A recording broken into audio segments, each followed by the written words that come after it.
おはようございます。ケンです。今日は先週1週間の振り返りをしていきたいと思います。先週もいろいろなことが起きました。一緒に振り返っていきましょう。まず最初の話題は、テスラの車に搭載され始めた会話型 AI、グロックの進化についてです。グロックはイーロン・マスクさんが率いる AI 企業 XAI が開発した生成 AI で、もともとは SNS の X に統合されて話題になりましたが、ついにテスラの車内でも使えるようになってきています。そして今週、イーロン・マスクさんが Hey Grok と声をかけるだけで起動する、いわゆるウェイクワード機能を追加する予定だと明らかにしました。これまでのようにステアリングボタンを長押ししなくても話しかけるだけで AI が反応する、いよいよ車に話しかける時代が本格的に始まろうとしています。例えば Hey Grokヒーターをつけてとか音楽の音量を下げてといった操作が手を使わずにできるようになるわけです。これは快適性だけではなく運転中の安全性にも直結する機能で、グロックが単なる AI から運転サポートの一部になっていく第一歩とも言えるでしょう。ただし、このグロックの導入には国によって差があります。アメリカではすでにベータ版として使えるようになっていますが、カナダでは法律の壁により導入が遅れています。具体的には、カナダのプライバシー保護法 PDA や新たに検討されている AI 法は AIDA が関係していて、グロックが収集する音声データの扱いに慎重な姿勢が求められているんです。このようにグロックという技術はどんどん進化している一方で、展開スピードは国や地域によって大きく異なります。今後僕たち日本人のテスラ社にいつグロックが入ってくるのか、そしてどこまでの機能が使えるようになるのか、この点については引き続き注視していく必要があります。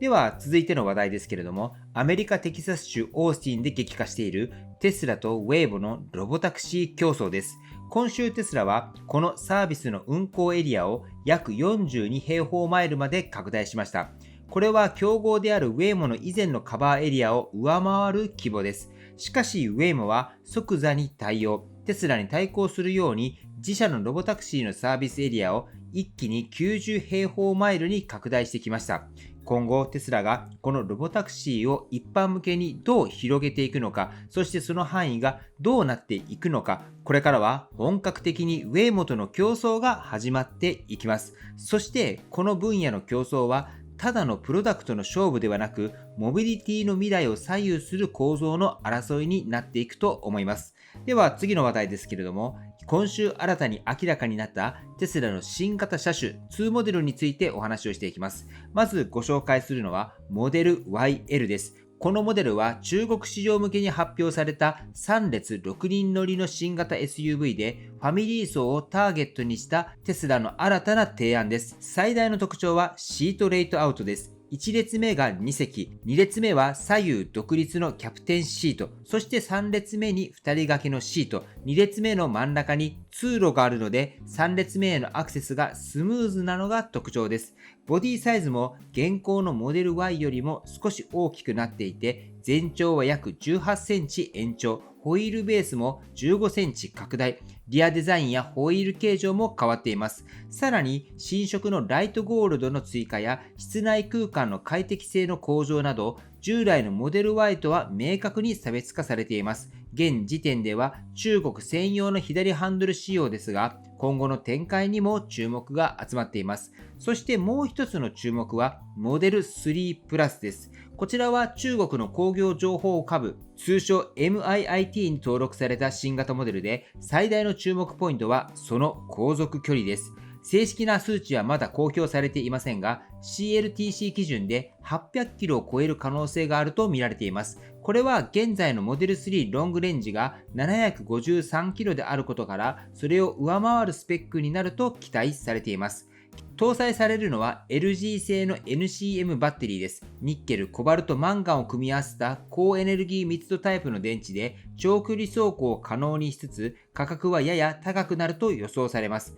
さらにリアモーター出力は 225kWh と現行モデルよりもパワーアップ。最高速度は200キロ、社長は1760キロとパフォーマンスと実用性のバランスを重視したモデルとなっています。まだ中国市場向けの申請段階ではありますが、今後のグローバル展開によってテスラの EV としての優位性がさらに広がる可能性は十分にあります。特に長距離ドライバーや航続距離を重視するユーザーにとっては非常に魅力的なモデルになりそうです。はい。では、ここからはテスラの安全性を裏付ける最新データと投資家として見逃せないウォーレン・バフェットさんの発言について解説をしていきます。まず、テスラが公開した火星発生率の最新データについてです。2023年の統計によると、テスラ社は1億5500マイルの走行ごとに1件の火災が発生したという結果が出ました。これに対してアメリカ全体の車両平均では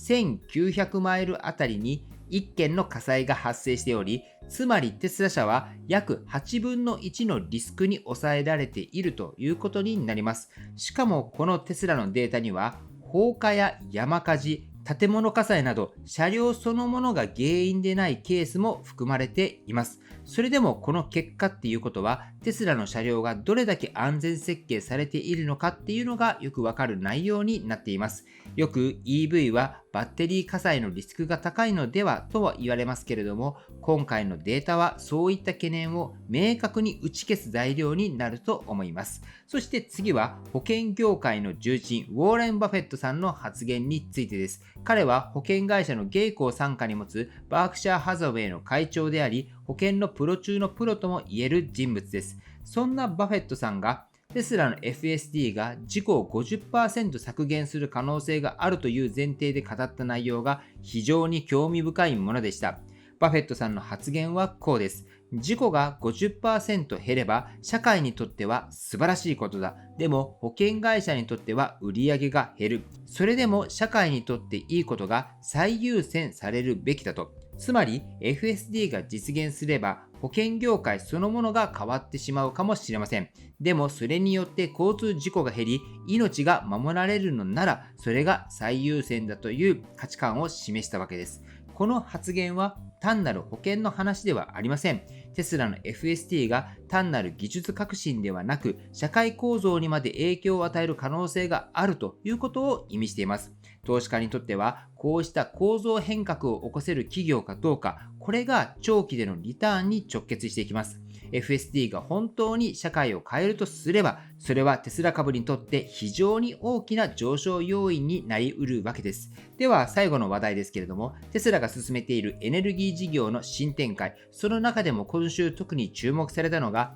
VPP 仮想発電所の動きです。今回イギリスで正式に VPP がスタートしました。VPP っていうのは家庭に設置された太陽光パネルやテスラの蓄電池のパワーウォールをネットワークでつなげてまるで一つの大きな発電所のように機能させるというものです。さらに今回テスラはオクトパスエナジー社と提携し、この VPP の仕組みを商用化、イギリス国内で余った電力をグリッドに売ることができるようになりました。報道によると、この仕組みに参加することで、家庭の電気が月当たり最大で300ポンド、つまり日本円で約6万円の収益になる可能性もあるとのことです。これはただ、電気を買うだけの生活から、電気を作って売って稼ぐという新しい暮らし方への転換でもあります。これまでのように車を売って終わりというモデルではなく、テスラは電力を生む家までを含めたテスラ経済圏の構築を進めようとしていることになります。しかもこの VPP の仕組みは日本でも展開が検討されていると報じられています。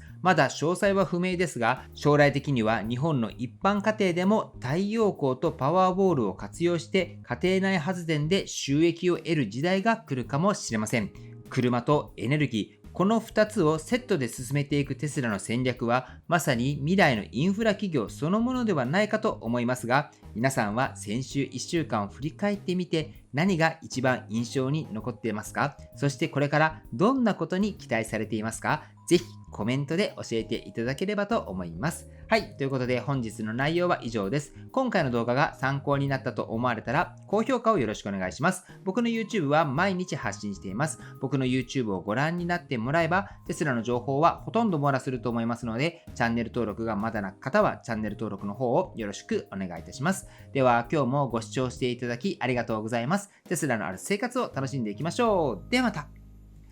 追伸です。今日は日曜日ですので、テスラのアンケートの結果を見ていきたいと思います。先週の結果ですが、テスラは先週末は 313.51 ドルで、今週末が 329.65 ドルということで、正解は上がるが正解となっております。では、アンケートの結果を見ていきます。今回は836票いただいております。ありがとうございます。結果ですが、上がると答えられた方が一番多くて 67% で、これらの方が正解となっております。では次にコメントをしてくれた方の結果を見ていきたいと思います。コメントですが、今回は6名の方が正解となっております。このアンケートですが、4週連続正解された方に、今は車内で使えるカークリーナーをプレゼントしています。Type-C ケーブルで充電ができるクリーナーです。ぜひチャレンジされてみてください。そしてこちらのアンケートなんですけれども、趣旨としては2つあります。まずは株式投資の難しさを実感してもらうということです。株式投資は株価予想などいろいろとあると思いますが、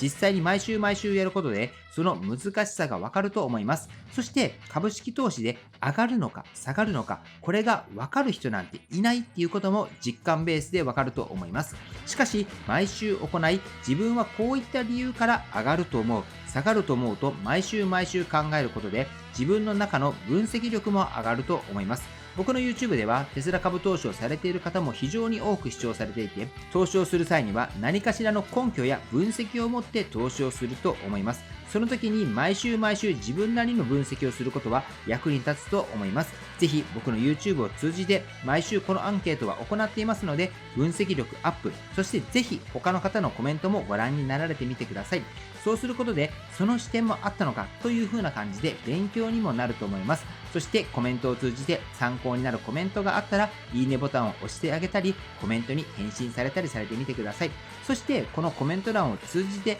ご自身の株式投資の勉強の場として活用してもらえればと思います。はい、ということで本日もアンケートをしていますので、ぜひ皆さん参加の方よろしくお願いいたします。では今日も最後までご視聴していただきありがとうございます。素敵な一日をお過ごしください。ではまた。